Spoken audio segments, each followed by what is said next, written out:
Pedro, Paulo y la mentira sagrada, el juicio de Schopenhauer.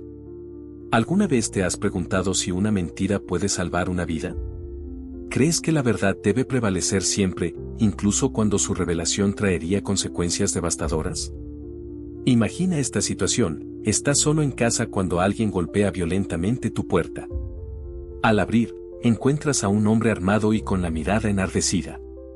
Te pregunta dónde está tu amigo, quien se esconde en tu sótano. El hombre armado tiene claras intenciones de matarlo. ¿Qué harías? ¿Dirías la verdad o mentirías para proteger a tu amigo?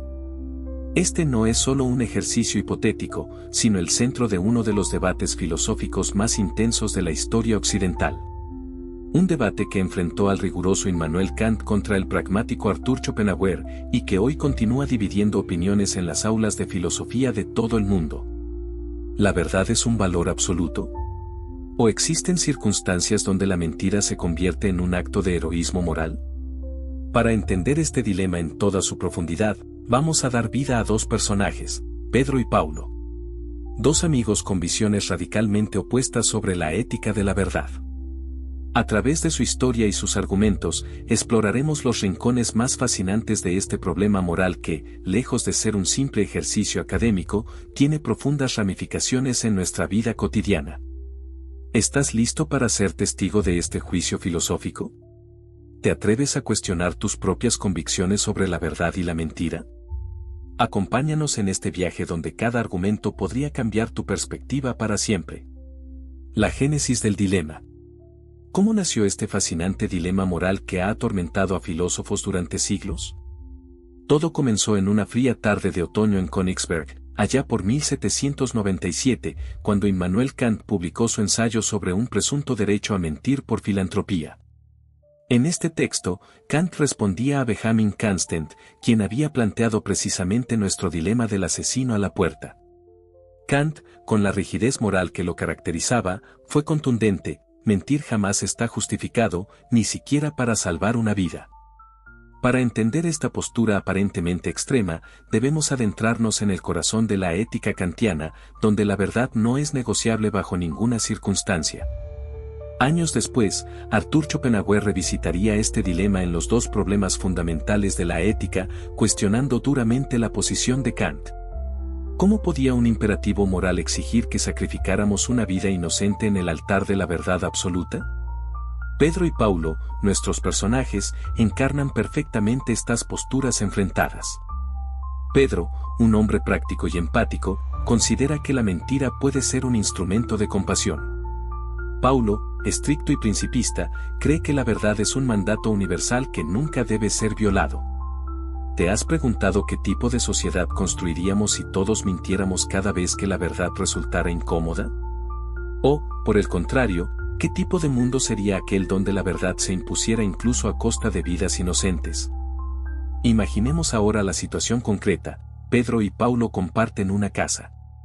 Un día, mientras Pedro está fuera, llega un hombre buscando a Juan, otro amigo que se esconde en el sótano huyendo de este individuo que pretende matarlo por una antigua deuda. Paulo, fiel a sus principios kantianos, cuando el asesino llega a la puerta y pregunta por Juan, responde con la verdad: sí, está escondido en el sótano. ¿Puedes imaginar la escena? ¿El pánico en los ojos de Juan al escuchar los pasos del asesino bajando la escalera? ¿El arrepentimiento tardío de Paulo mientras se da cuenta de las consecuencias de su honestidad? Cuando Pedro regresa y encuentra lo sucedido, la amistad entre ambos se rompe irremediablemente.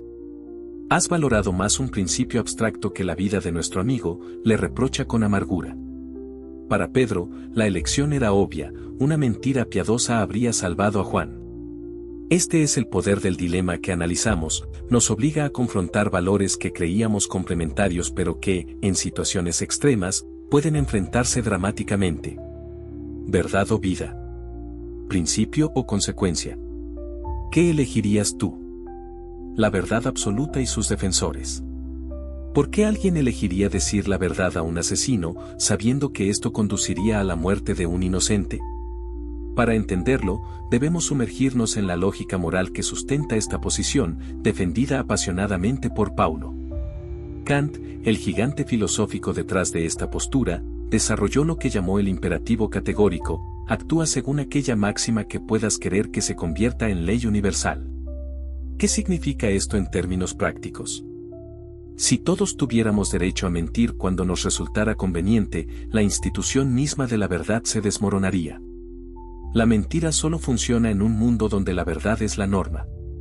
Paulo, sentado en la mesa de un café frente a Pedro días después del trágico incidente, intenta explicar su posición: si empezamos a hacer excepciones a los principios morales, donde trazamos la línea. ¿Quién decide cuándo está justificado mentir y cuándo no? Abriríamos la puerta a un relativismo moral donde cualquier acción podría justificarse si el fin parece noble. ¿No has notado cómo una pequeña mentira suele llevarnos a construir toda una red de falsedades para sostenerla? Para Paulo, este es precisamente el peligro: una vez que normalizamos la excepción, el principio mismo se desvanece. La defensa kantiana va más allá y plantea un argumento provocador: ¿y si al mentir al asesino, éste se dirige a otro lugar donde, por casualidad, se encuentra la persona que busca? Tu mentira bien intencionada habría provocado indirectamente la muerte que intentabas evitar. ¿No serías entonces moralmente responsable? La verdad no es negociable porque es el fundamento mismo de la dignidad humana, argumenta Paulo. Cuando miento a alguien, incluso a un criminal, lo estoy tratando como un medio y no como un fin en sí mismo. Le estoy negando la información que necesita para tomar sus propias decisiones, por muy erradas que éstas sean. ¿Te parece un argumento frío y calculador? Muchos lo han criticado así. Sin embargo, para los defensores de esta postura, no se trata de frialdad sino de consistencia moral. En su visión, un mundo donde la verdad es condicional es un mundo fundamentalmente corrupto. Imagina las implicaciones sociales: si cada individuo pudiera decidir cuándo la verdad es prescindible, ¿cómo podríamos confiar en el testimonio de otros? ¿Cómo funcionaría un sistema judicial donde el perjurio fuera aceptable en ciertas circunstancias? ¿Sería posible mantener relaciones humanas significativas sin la expectativa básica de honestidad? No puedo vivir en un mundo donde la verdad sea tan frágil, concluye Paulo. Incluso si el precio a pagar es alto, debemos mantener este valor incorruptible. De lo contrario, ¿qué nos queda? ¿Es Paulo un idealista divorciado de la realidad práctica o un defensor de principios fundamentales sin los cuales la sociedad se desintegraría? El debate continúa. La mentira piadosa y sus apologistas. ¿Puede una mentira ser moralmente superior a la verdad? Para Pedro, la respuesta es clara cuando vidas inocentes están en juego. Mientras escucha los argumentos de Paulo, su indignación crece: ¿de qué sirve un principio moral que te convierte en cómplice de un asesinato? Schopenhauer, cuyas ideas resuenan en los argumentos de Pedro, criticó duramente a Kant por lo que consideraba un formalismo moral excesivo, desconectado de la realidad humana. Para él, la compasión, no el deber abstracto, debería ser la base de nuestras decisiones éticas. Imagina por un momento, dice Pedro inclinándose sobre la mesa, que es tu hijo quien se esconde del asesino. ¿Mantendrías tu postura? ¿Le dirías al asesino dónde encontrarlo por fidelidad a un principio abstracto? Este es el núcleo del argumento consecuencialista: juzgamos la moralidad de una acción no por su adhesión a reglas preestablecidas, sino por sus resultados concretos. Si una mentira salva una vida inocente, el balance moral es positivo. ¿No es acaso la preservación de la vida un valor superior a la verdad literal? Los utilitaristas como Jeremy Bentham y John Stuart Mill respaldarían esta posición. Para ellos, la acción correcta es aquella que produce el mayor bienestar para el mayor número de personas.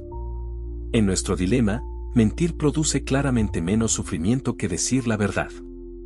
Además, continúa Pedro, ¿qué derecho tiene el asesino a exigir la verdad? Al empuñar un arma con intenciones homicidas, ha renunciado a cualquier derecho moral de recibir información veraz. Mentirle no es solo permisible, sino obligatorio como acto de defensa de un inocente. Esta idea de la mentira defensiva encuentra eco en diversas tradiciones filosóficas y religiosas. Incluso Santo Tomás de Aquino, generalmente estricto en materia de honestidad, contemplaba excepciones cuando la verdad se convierte en arma para el mal. ¿No hemos admirado siempre a quienes arriesgaron su seguridad mintiendo para proteger a los perseguidos? Pensemos en quienes ocultaron judíos durante el Holocausto y mintieron a las autoridades nazis. ¿Los consideraríamos moralmente reprobables por esas mentiras salvadoras? La rigidez moral de Kant, argumenta Pedro, ignora el contexto y las intenciones, elementos cruciales de cualquier evaluación ética madura. Una ética verdaderamente humana debe reconocer la complejidad de las situaciones y adaptarse a ellas. ¿Has notado cómo nuestras intuiciones morales suelen alinearse con esta postura en casos extremos? Pocos condenarían a quien miente para salvar una vida inocente. Y sin embargo, también valoramos profundamente la honestidad como virtud fundamental. ¿Cómo reconciliar estas intuiciones aparentemente contradictorias? Para Pedro, la respuesta está en una jerarquía de valores. La verdad es importante, sin duda. Pero cuando entra en conflicto con la preservación de la vida inocente, debe ceder. Una verdad que mata no puede ser moralmente superior a una mentira que salva. El debate entre Pedro y Paulo no es solo teórico. Refleja una tensión fundamental en nuestra vida moral, la que existe entre principios abstractos universales y respuestas compasivas a situaciones concretas. ¿Con cuál de ellos te identificas más? ¿Eres más Paulo o más Pedro en tu aproximación a los dilemas éticos? El tribunal filosófico. ¿Qué veredicto daría la historia a este fascinante dilema moral? Si pudiéramos convocar un tribunal donde filósofos, teólogos y pensadores de todas las épocas deliberaran sobre el caso de Pedro y Paulo, ¿qué argumentos escucharíamos? Imaginemos este tribunal metafísico, presidido por la misma filosofía personificada, donde testigos de diferentes épocas y culturas presentan sus experiencias y reflexiones. El primero en comparecer es un anciano judío sobreviviente del Holocausto. Con voz temblorosa pero firme, relata, en 1943, una familia holandesa me ocultó en su ático durante 2 años. 3 veces la Gestapo llegó preguntando por judíos escondidos. 3 veces mintieron. Gracias a esas mentiras, estoy vivo hoy para contar mi historia. ¿Creen ustedes que esas mentiras fueron inmorales? ¿Cómo responderías tú a esta pregunta? ¿Condenaríamos moralmente a quienes salvaron vidas durante el Holocausto mediante engaños? El siguiente testigo es un médico que trabaja con pacientes terminales. A veces, la verdad cruda sobre un diagnóstico puede destruir la esperanza que un paciente necesita para sus últimos días. No se trata de mentir abiertamente, sino de dosificar la verdad, de presentarla de manera que no aniquile el espíritu. ¿Es esto moralmente reprobable? La cuestión se complica cuando consideramos culturas donde la verdad directa se considera menos importante que la armonía social o el respeto. Un antropólogo explica, en numerosas sociedades asiáticas, una mentira piadosa que preserve la dignidad del otro es considerada moralmente superior a una verdad humillante. ¿Estamos dispuestos a declarar moralmente inferiores a culturas enteras por valorar diferentemente la honestidad? Paulo, desde su asiento, observa con inquietud cómo estos testimonios parecen inclinar la balanza en favor de Pedro. Pide la palabra, estos casos excepcionales no invalidan el principio. Una sociedad donde la mentira se normaliza, incluso por causas nobles, pierde gradualmente su tejido de confianza. Sin ese tejido, la convivencia humana se vuelve imposible. ¿No resulta fascinante cómo este dilema ha trascendido épocas y culturas? Desde las reflexiones de San Agustín sobre la mentira hasta los modernos manuales de ética periodística, la humanidad ha intentado resolver esta tensión entre honestidad y compasión, entre principios absolutos y contingencias humanas. El tribunal filosófico llama entonces a un testigo especial, una mujer que mintió a un abusador sobre el paradero de una niña en peligro. Me arrepiento de haber mentido, reflexiona. No. Me arrepentiría eternamente si hubiera entregado a esa niña por un malentendido sentido del deber. A veces, la verdad se convierte en cómplice del mal. ¿Qué peso tiene este testimonio en tu propia deliberación moral? ¿Te hace cuestionar tus convicciones previas? Lo fascinante de este tribunal es que, a diferencia de los tribunales ordinarios, no busca un veredicto único. Más bien, invita a cada uno de nosotros a reflexionar sobre nuestra propia jerarquía de valores. ¿Qué priorizamos? ¿Principios universales o respuestas compasivas? ¿Reglas inquebrantables o evaluación de consecuencias? Entre el público del tribunal, Pedro y Paulo se miran. A pesar de sus diferencias filosóficas, ambos comprenden que este no es un debate que pueda resolverse definitivamente. Es, más bien, un espejo donde cada sociedad y cada individuo confrontan sus propias contradicciones morales. ¿Y tú? Si fueras llamado a este tribunal como testigo de tu propia experiencia moral, ¿qué dirías? Las raíces psicológicas del dilema. ¿Alguna vez te has preguntado por qué este dilema nos resulta tan perturbador? ¿Por qué nos sentimos desgarrados entre dos valores que consideramos fundamentales? La respuesta podría estar en lo más profundo de nuestra psicología moral. Desde muy temprana edad, aprendemos que mentir está mal. ¿Recuerdas a tus padres o maestros diciendo, siempre di la verdad, no importa qué? Sin embargo, esos mismos adultos practicaban y hasta celebraban ciertas formas de engaño, Santa Claus, el ratón Pérez, o las mentiras blancas para no herir sentimientos. ¿No es fascinante esta contradicción? El psicólogo del desarrollo Lawrence Kohlberg estudió cómo evoluciona nuestro razonamiento moral a lo largo de la vida. En las etapas más tempranas, tendemos a ver las reglas morales como absolutas e inflexibles, muy al estilo de Paulo. No mentir se convierte en un mandato inquebrantable. Pero conforme maduramos, muchos desarrollamos un pensamiento moral más contextual y flexible, más parecido al de Pedro. Empezamos a entender que las reglas morales pueden entrar en conflicto y que a veces debemos priorizar. ¿Significa esto que la postura de Pedro representa una moral más avanzada que la de Paulo? No necesariamente. Kohlberg mismo fue criticado por su visión lineal del desarrollo moral. Algunas tradiciones filosóficas y religiosas valoran precisamente la adherencia a principios absolutos como signo de madurez moral. Lo que sí sabemos es que el cerebro humano procesa los dilemas morales de forma compleja. Estudios de neuroimagen muestran que cuando enfrentamos dilemas como el del asesino a la puerta, se activan tanto regiones asociadas con el razonamiento lógico como áreas vinculadas a las emociones. Es un verdadero tira y afloja neural. ¿Te has preguntado por qué la confianza es tan importante para las sociedades humanas? Sin ella, la cooperación a gran escala sería imposible. Imagina un mundo donde no pudieras confiar en la palabra de nadie, desde contratos legales hasta promesas matrimoniales, todo perdería su fundamento. Por eso la verdad tiene un valor tan profundo, es el pegamento invisible que mantiene unida a la sociedad. Y sin embargo, también somos seres empáticos. Ver sufrir a otros nos afecta visceralmente. Cuando Pedro contempla las consecuencias de revelar la verdad al asesino, no está haciendo un cálculo frío, está respondiendo a una conexión emocional profunda con el potencial sufrimiento de su amigo. La carga psicológica de ambas opciones es inmensa, explica una psicóloga que se suma a nuestro análisis. Quien revela la verdad y causa indirectamente una muerte cargará con esa culpa. Pero quien miente también enfrentará el peso de haber comprometido sus principios.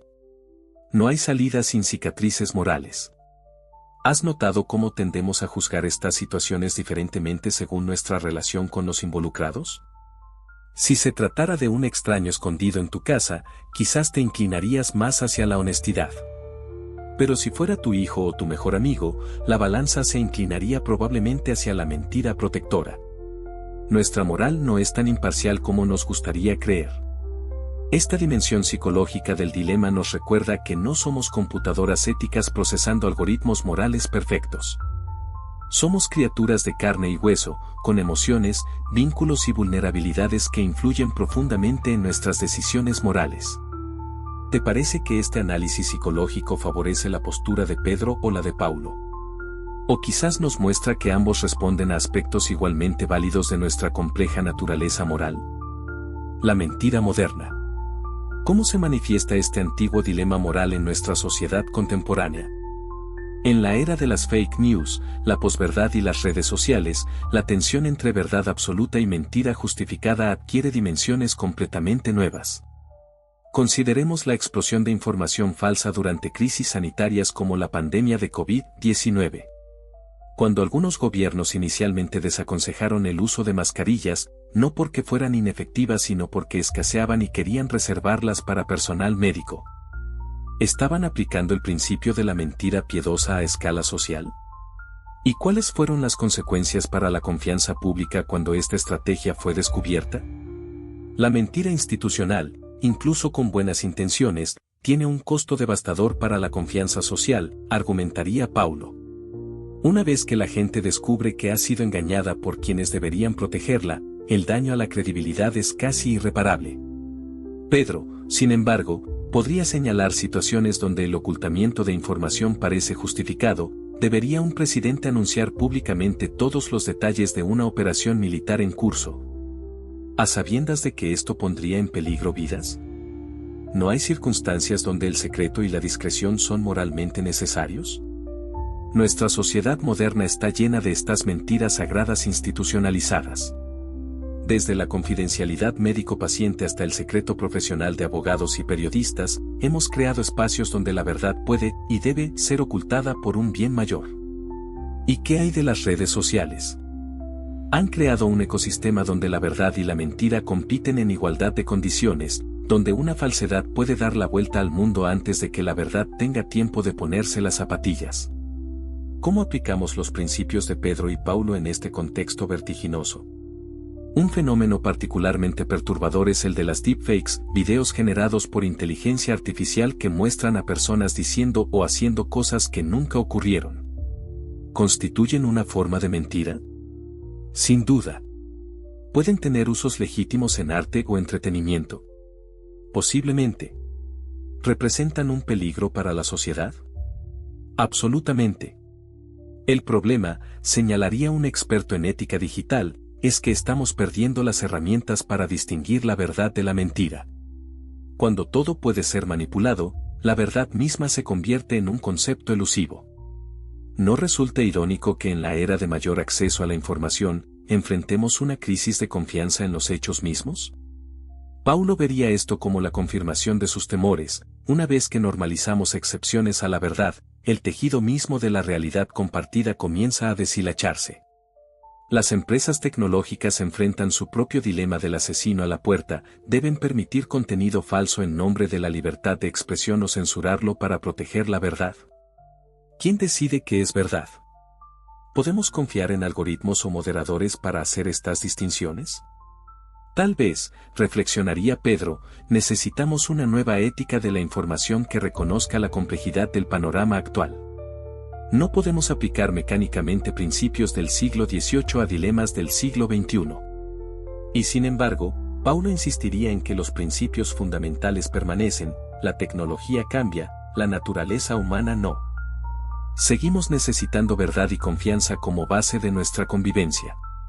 ¿Te has preguntado cómo sería una sociedad donde la verdad objetiva dejara de importar completamente?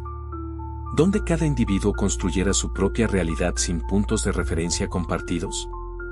Ese es precisamente el precipicio al que nos asomamos cuando relativizamos demasiado el valor de la verdad. ¿De qué lado te encuentras en esta moderna batalla por la verdad? ¿Crees que hay circunstancias actuales que justifican la mentira institucional o social? ¿O defiendes la transparencia radical como único camino sostenible? Más allá del binario verdad-mentira. ¿Y si el dilema de Pedro y Paulo fuera una falsa dicotomía? ¿Existirán caminos alternativos que no nos obliguen a elegir entre verdad absoluta y mentira necesaria? Imaginemos nuevamente la escena crítica, el asesino en la puerta preguntando por el amigo escondido. Pero esta vez, consideremos opciones que trascienden el binario simplista de mentir o decir la verdad. El silencio, por ejemplo, constituye una tercera vía fascinante.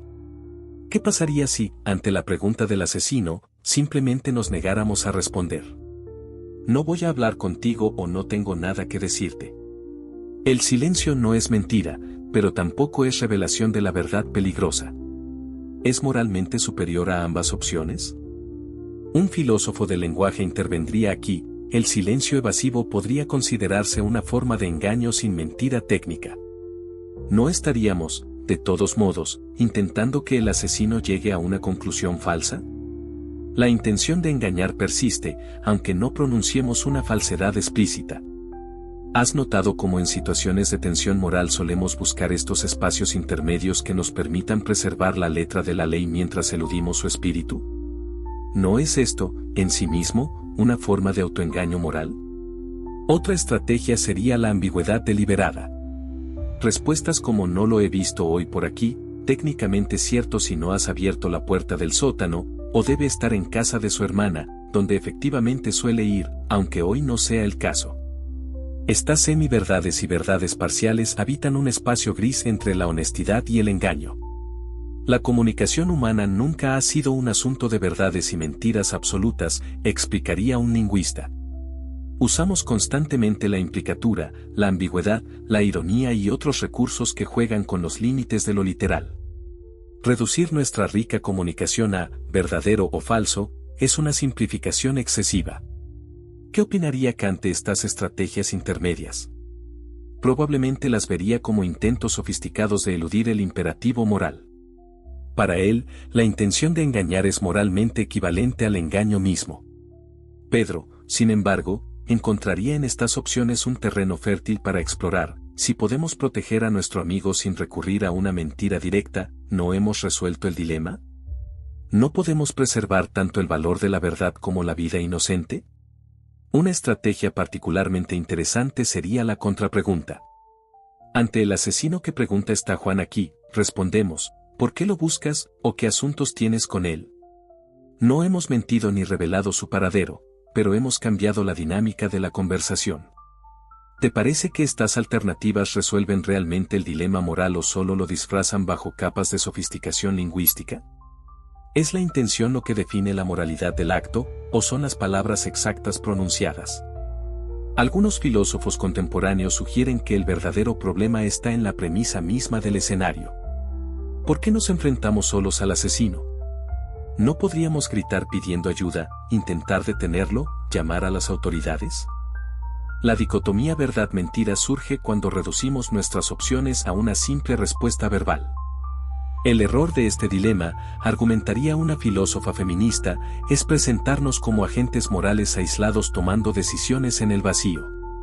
En realidad, siempre estamos inmersos en redes de relaciones y responsabilidades que ofrecen más opciones que las aparentes. Una perspectiva particularmente provocadora sugiere reconstruir completamente el escenario, ¿y si le dijéramos al asesino sí? ¿Está en el sótano y simultáneamente le alertáramos a nuestro amigo mediante alguna señal convenida previamente? ¿O si respondemos afirmativamente pero de manera que revele claramente nuestro miedo, advirtiendo indirectamente al escondido?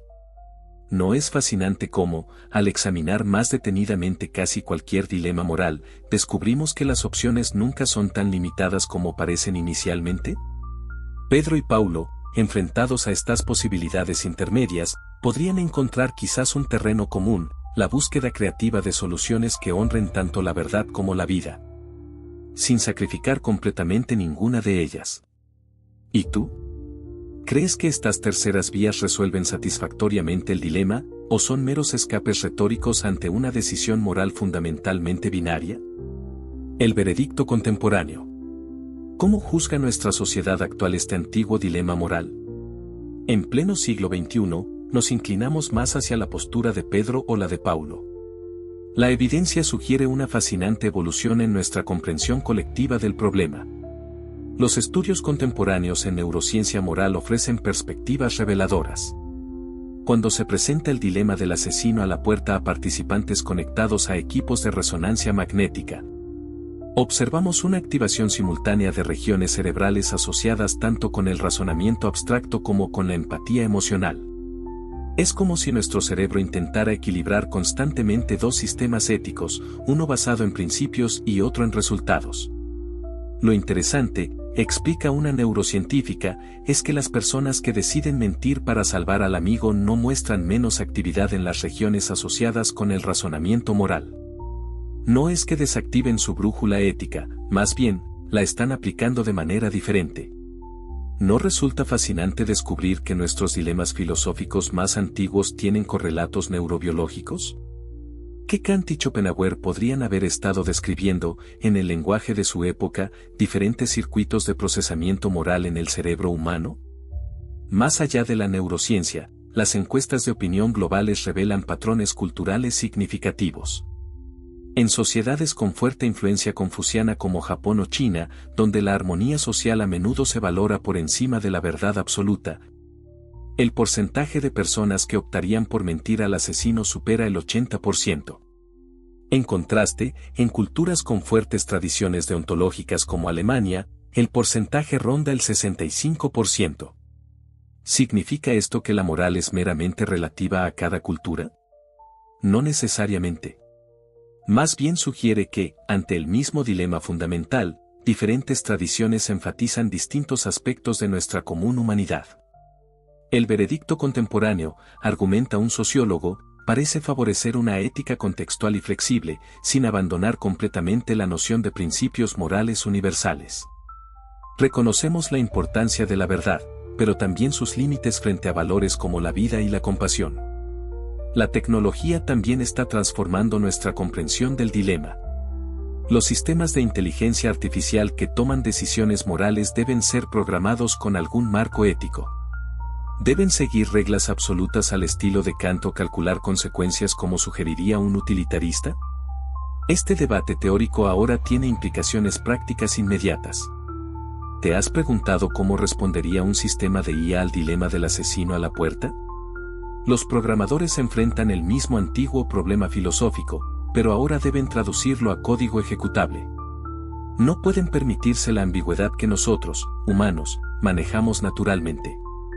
En el ámbito educativo, observamos otra tendencia significativa. Las escuelas contemporáneas tienden a enfatizar menos las reglas morales absolutas y más el pensamiento crítico ético. No queremos estudiantes que sigan ciegamente principios, explica una educadora, sino jóvenes capaces de analizar situaciones complejas y tomar decisiones responsables considerando múltiples factores. ¿Estamos abandonando la moral principista de Paulo en favor de la flexibilidad consecuencialista de Pedro? La realidad es más matizada.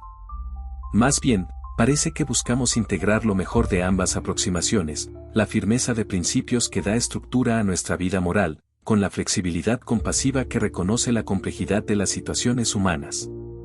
Un juez con décadas de experiencia ofrece una perspectiva reveladora. En el derecho vemos esta misma tensión.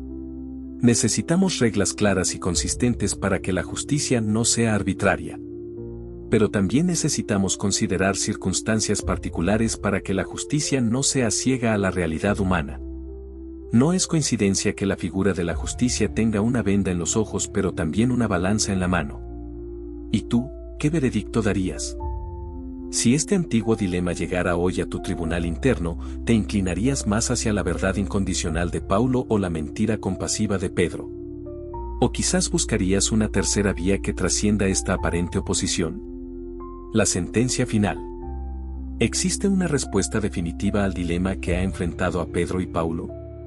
Después de nuestro extenso recorrido por las dimensiones filosóficas, psicológicas, históricas y contemporáneas de este problema moral, ¿podemos pronunciar una sentencia final? Tal vez la respuesta más honesta sea reconocer que no existe un veredicto único y universal. El dilema del asesino a la puerta permanece vigente precisamente porque toca fibras profundas de nuestra condición humana. Nuestra necesidad de principios morales estables y nuestra capacidad de respuesta compasiva ante situaciones concretas. ¿No es significativo que después de siglos de reflexión filosófica, este dilema siga provocando debates apasionados? Si tuviera una solución simple y definitiva, habría sido archivado hace tiempo en los anales de la filosofía. Su persistencia revela su profundidad. Pedro y Paulo representan dos aspectos igualmente valiosos de nuestra naturaleza moral. Paulo nos recuerda la importancia de los principios, sin los cuales la moralidad se disolvería en mero cálculo de conveniencias. Pedro nos recuerda que la ética existe para servir a la humanidad, no para sacrificarla en el altar de la abstracción. Quizás la verdadera sabiduría no consiste en elegir definitivamente entre estas posturas, sino en mantener viva la tensión creativa entre ambas.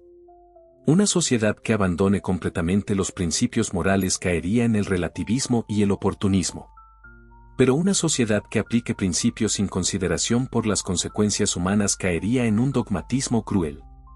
El error, sugiere un filósofo contemporáneo, está en buscar una fórmula matemática para la moralidad.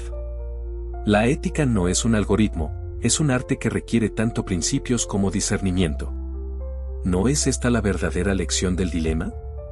Que la vida moral no consiste en seguir recetas preestablecidas, sino en cultivar la sabiduría práctica que los griegos llamaban pronesis, la capacidad de discernir la acción apropiada en cada situación particular, guiados por principios pero sensibles al contexto. Si este recorrido por el dilema de Pedro y Paulo nos ha enseñado algo, es que las grandes cuestiones morales nunca se resuelven de una vez por todas. Cada generación debe reexaminarlas a la luz de sus propias circunstancias, cada individuo debe enfrentarlas en la soledad de su conciencia. Y quizás esto no sea una deficiencia de nuestra condición moral, sino su grandeza. La moralidad que pudiera reducirse a un conjunto de reglas inflexibles o a un simple cálculo de resultados sería demasiado pequeña para la complejidad del espíritu humano. ¿Te has dado cuenta de que este dilema, más que dividir a la humanidad en bandos opuestos, nos une en una reflexión compartida sobre lo que significa vivir éticamente? Pedro y Paulo, con sus posturas aparentemente irreconciliables, participan en realidad de una misma búsqueda, la de vivir con integridad en un mundo que constantemente desafía nuestras certezas morales. El verdadero peligro no está en elegir la postura de Pedro sobre la de Paulo, o viceversa. El peligro está en dejar de hacernos preguntas difíciles, en conformarnos con respuestas simplistas a dilemas complejos, en abandonar la reflexión ética por la comodidad de la certeza absoluta o el relativismo conveniente. Así que te invitamos, querido espectador, no a adoptar una posición definitiva en este antiguo debate, sino a mantenerlo vivo en tu propia conciencia. A preguntarte, frente a tus propios dilemas morales, ¿qué principios están en juego aquí? ¿Qué consecuencias humanas debo considerar? ¿Cómo puedo honrar tanto la verdad como la compasión? Porque al final, más importante que la respuesta que demos al asesino hipotético en nuestra puerta, es la persona en que nos convertimos a través de nuestra constante búsqueda de lo bueno, lo justo y lo verdadero. ¿Y tú? ¿Qué has aprendido de Pedro, Paulo y este antiguo dilema moral? ¿Te ha hecho cuestionar algunas de tus certezas éticas? ¿Te ha ayudado a clarificar tus propios valores? Comparte tus reflexiones en los comentarios. Hasta nuestro próximo viaje filosófico, donde seguiremos explorando juntos las profundidades del pensamiento humano.